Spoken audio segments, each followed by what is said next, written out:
It is Father's Day in the Rose City as the dads are here with their kids, making some special memories with the youngsters out of the ballpark to see their Timbers.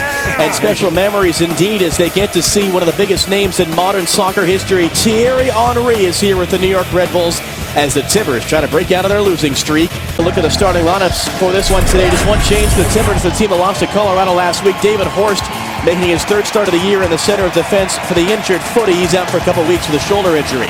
It is Dwayne De Rosario returning from action with the Canadian national team. He partners Thierry Henry up front. Luke Rogers not even here on the trip because of some plantar fasciitis that's been dogging him. Back in their traditional greens with the white shirts and those green socks, the X on the back. New York in their first choice white shirts, red shorts, white socks. And we are underway. The Portland Timbers trying to bust out of their first three-game losing streak as an MLS side. Shut out in back-to-back games for the first time as well. The sense that both of them, though, are just a spark away from hitting form again. Henry again. It's all first-time passes from him early on to send De Rosario forward. Back for Henry. Lets it go. And it's New York's opener. And it's Austin Deleuze who scored it. Well, you have to say it was brilliantly created. And at the heart of it was Thierry Henry. Deleuze gets all the credit. Get the ball into Henry. First time out wide to De Rosario. Then you'll see Henry just step over the ball as it comes into the box. That just gets the Timbers on the back foot, and Deleuze just there with the time. It's a wonderful step over. They just went about 20 feet to our left, in fact, up here. Wallace trying to spring Perlaza. He's offside. The flag is up.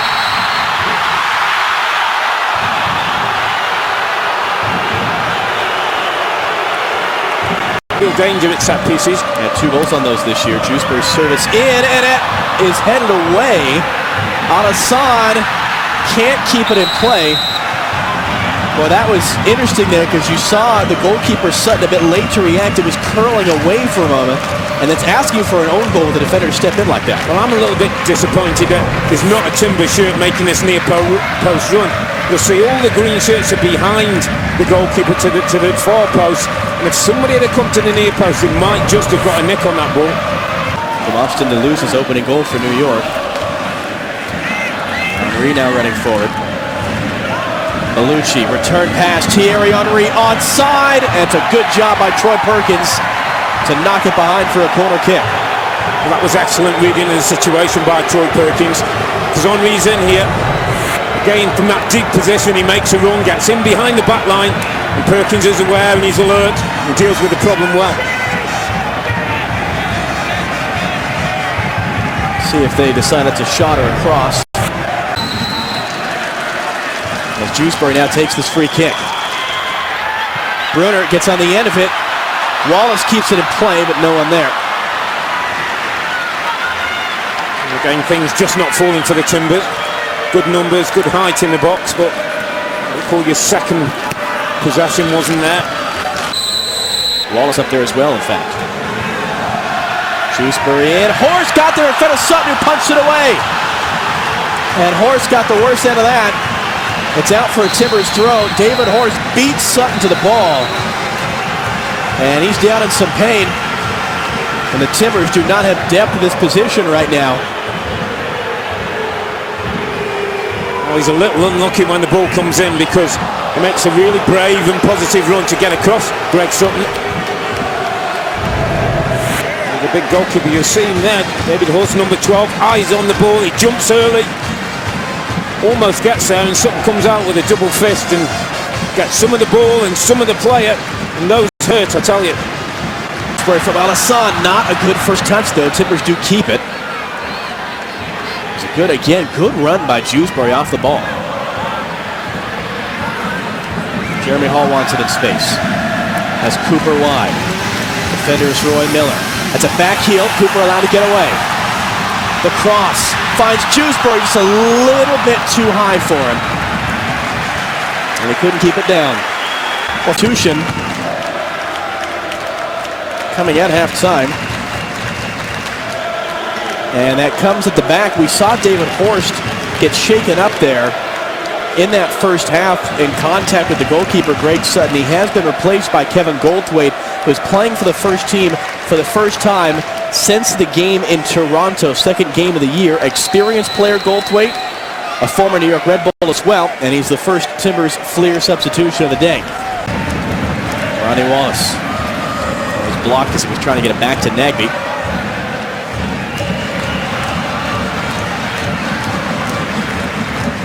Surprising amount of jumbling at the back for the Timbers. Eric Bruner was sick 2 weeks ago for Chivas USA. Then Footy gets hurt. Horst is back in. He's knocked out. Goldthwait back out there. That was one of the positions that had been most solid as Cooper gets a chance to cross. And Soli heads away just in front of Diego Chara. Kevin Goldthwait's first touch. It's a big throw from Jeremy Hall. It's away by Soli. It's Dewsbury! And it is 1-1! And again, it's the captain.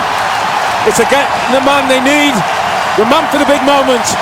And it all came from the set piece, the long throw. But the Red Bulls don't clear properly. They don't deal with it well. And when it comes out, Dewsbury has enough on his time to take a touch. He takes a touch, he gets his head down, and he hits the target. We talked about that earlier in the broadcast. To make sure, take a little less power and a little more accuracy. He does both and brings Timbers back into the game. Great. Dewsbury to take. Bruner got on the in and out! Oh, are you kidding me? It's 2-1 Portland! It's Goldthwait. It's the two centre halves who made the goal. And that's what it means to the coach. And look what it means to the players and the Timbers fans.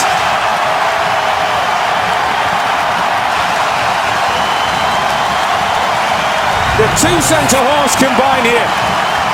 Bruner does ever so well to keep this alive, and look at this for skill. Chicharito's got nothing on Kevin Goldthwait. It's a back heel from Goldthwait. We'd expect that from Thierry Henry, but maybe not Goldthwait. Return to the team for the first time in months. Kevin Goldthwait is a halftime substitution. He's not going to score a better goal in his life. Second corner of the night. Perkins a punch. It falls for Timo Tanio. It's away there at the line. That was Nagbe who cleared it. Chara fouled. Referee was going to wait to see if there was an advantage. There was none. He slightly got away with that throw. Perkins didn't quite get the contact on the punch that he would like. The ball comes out to Tanio, and well, there's good numbers back for the Timbers. Plenty of green shirts you'll see there, helping the goalkeeper out.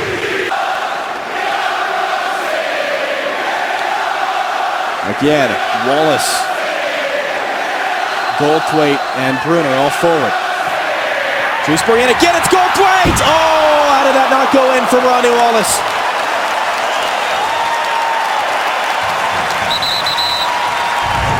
Well, it's a brilliant ball, and you can tell it's a brilliant ball because Goldthwait has the first chance. Wallace gets his head to the ball and can't quite steer it. Goal.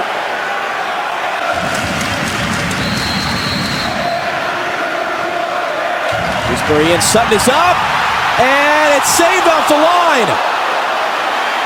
Nagbe not fouled, we play on. Someone got a spectacular clearance there to prevent a third goal. Now Red Bulls on the brink. Try to find Dwayne De Rosario. And control it. I think it was Tanio, you know. When you see Sutton go up. You'll see there, and it's Tanio with the acrobatic stop. How big is acrobatic kick could that be? And be careful, these counterattacks from the Red Bulls. Giveaway on Hassan. Can he get away from Toulouse? Eventually he can. Khalif on Hassan. Dewsbury through the traffic. Great save, Greg Sutton. Oh, that's a brilliant bit of play by Alisson. Not just his work rate and his effort, but his understanding of not to pass the ball to Plata. You'll see Plata makes a run and goes offside, and he keeps possession, just sets up Dewsbury, who's again backing up the play. Good save from Sutton. First save of the day for the big man. Needed all of his 6'6" frame to get to the end of that Jack Dewsbury shot. Timbers' third corner kick of the game upcoming.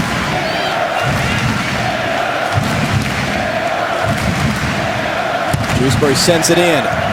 Goldthwait may have gotten a flick. Shrewsbury, who just happened to go there, ends up behind.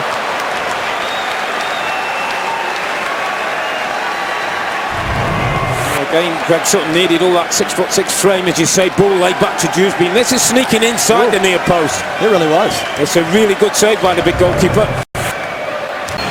Important now that the game doesn't become too spread, too open. Allow Red Bulls to start that passing again. De Rosario's onside, and I'm not sure if it got a touch in the end or not, but Troy Perkins was right there, and good job by Eric Bruner as well to track him. That was a great ball by Mehdi Belushi.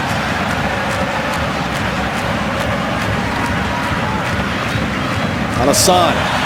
Tanio is very close to getting a yellow card. It's twice in a row there. He's lunging in from a bad angle and a little bit late. He's starting to enjoy himself though now. Khalif Alassane didn't see any of this in the first half.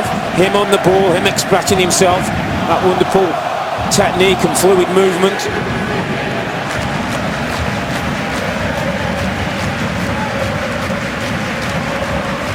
Is Perlaza onside? He is. Sutton stays at home. Perlaza! Own goal!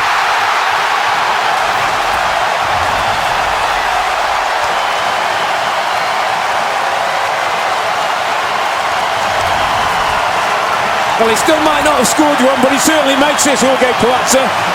And he's typical of the man, typical of the run. This time he times his run perfectly. He waits to go inside, and he's trying to find his teammate Kenny Cooper. And it's Stephen Keel who inadvertently puts the ball into his own net. We don't mind how they go in as long as they go in. Red Bulls not giving up the chase though. Henry from Limper. Henry again has scored, and it's 3-2. I mean, that's brilliant.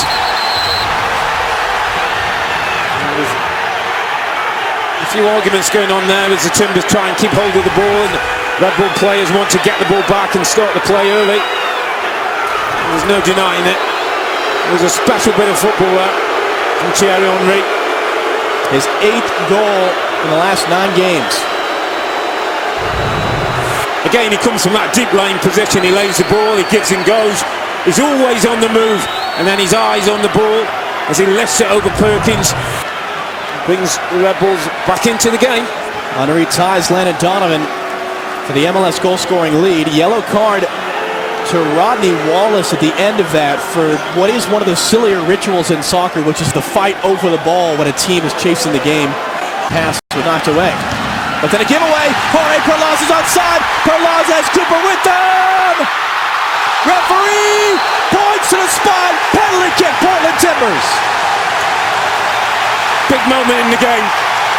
Greg Sutton's not happy. He felt as though he didn't make contact, but I have to say I think he's wrong. The speed and the pace that Jorge Palazzo was running, and he moved the ball away from the goalkeeper, and you'll see that here there is enough contact. I think Palazzo's happy to go down, but the goalkeeper is giving the opportunity by making the contact. You see Palazzo pushes the ball, he waits for the goalkeeper to make some contact with him, he goes to ground. Salazar. Off the post. Well, it was hard and low, it just didn't quite get the accuracy. He's a few inches away. Hope it's not the difference between a win and possibly a tie. Yeah, will that come back to haunt the Timbers as Mehdi Belushi comes forward now for New York. Still 13 minutes plus stoppage time to go. There's a Rooney about to come in, by the way, for New York. More on that in a second. Zizzo allowed to turn. Shrewsbury. Cooper offside. Flag is up. Goal will not count. Kenny Cooper is offside. Immediately spotted by Claudio Badea. It's a shame. Referee. It's a real shame because it's a brilliant finish. Lovely goal again from Dewsbury, but you can see he's clearly 2-3 yards offside. Kenny Cooper. Red Bulls have pushed up. Goldthwait has gone forward, but not Bruner or Wallace. Shrewsbury sends it in towards Goldthwait. It's a mistake from Greg Sutton, who may have been holding Goldthwait to keep him from getting on the end of that ball. Well, it's not the first time we've seen the goalkeeper be indecisive from that ball that's played in from Dewsbury. Yet again, we'll see the ball comes in and And Sutton, well, he makes a mess of it, and he actually grabs hold. That's The Timbers player. I mean, that's a foul. Is that a penalty? That could well be a penalty. Thought I blocked it. Cooper knows that he can spring Perlaza. That's a handball. Carlos Mendez. Yes, it is. And is it going to be a yellow card saying he did it deliberately to block the pass for Perlaza? It is. Yeah, it was. And, well, he had to do that, Mendez. Because you can see the header from Cooper's going to put Platzer in behind, and Mendez throws the arm out to make sure that Platzer can't get in behind him. Well, there's the man who could be on the touchline tonight, but has to be very pleased with what he's seen from his team. Now, something has happened off the ball. The linesman on the near side raised his flag, and a couple Timbers players were pointing. Adam Moffat and Thierry Henry were still going at it. That was from the Henry shot. Moffat came in late. The two seemed to be fine at the end of it. But Peter Manikowski, who's the assistant on this near side, raised his flag, alerted the referee. And now Ricardo Salazar, what's he going to do about this? I think this is a case of over-officiating. I think He's reaching for the back pocket. That's a red card. A red to Henry and just a yellow to Adam Moffat. I mean, that's a really strange decision. Rooney knocks it on. Foot race now. Goldthwait first to it. It was not quite what he wanted to do with it, because it's going to fall for Dwayne De Rosario. It's that handball. The linesman signal for it. It's going to be a penalty kick for the New York Red Bulls in the 5th minute of second half stoppage time. Well, this could be disastrous. From a situation when the Timbers look to be in a great position, well, this is a huge call. Then De Rosario gets to the byline, and when he whips it in, it certainly hits the arm. It's extended out. Yeah, it's definitely a penalty.